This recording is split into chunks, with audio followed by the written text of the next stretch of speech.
Another horrifying case of bullying exposed. This time a child diagnosed with autism, targeted not by other kids, but by his own teachers. They didn't get away with it, though, thanks to the recording device he was wearing when it happened. Let's bring in CNN's Mary Snow. She's got the details for us. Mary, what happened here? Well, Wolf, a New Jersey father who couldn't explain why his son's behavior suddenly changed at school felt like he had to take matters into his own hands.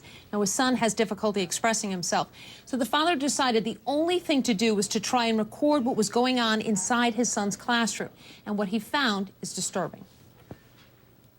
10-year-old Akian Chaffetz says his father was diagnosed with autism 7 years ago. His father says his son's biggest struggle now isn't his condition, but bullying by the classroom staff entrusted to care for him. Stu Chaffetz is documenting the bullying in a very public way online, hoping, he says, that other children won't suffer the same cruelty.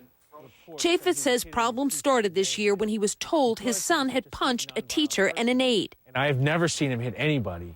That just didn't make any sense. Frustrated by a lack of answers, Chaffetz put a recording device in his son's pocket during the school day. He was horrified to hear what was on it. Oh, boy. Go ahead and scream, because guess what? You're going to get nothing. And your mouth is shut. Shut your mouth. What was your reaction when you first heard that tape? Well, that night when I started listening to it, I just shattered inside. More than 6 hours were recorded. Chaffetz says the toughest part was listening to Akian ask if he could see his father. My son, when he transitions back from his mom and I, he lives with me full time, he just has a little natural anxiety. He says, "May I see Dad after Mom?"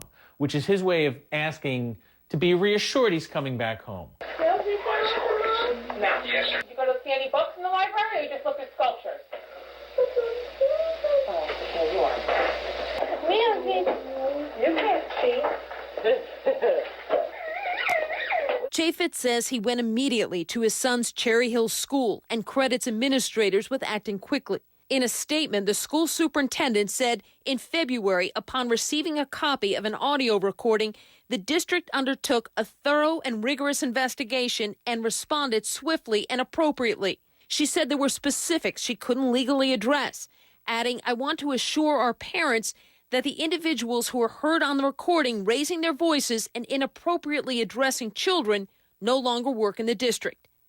Chaffetz says he felt he had no choice but to go public.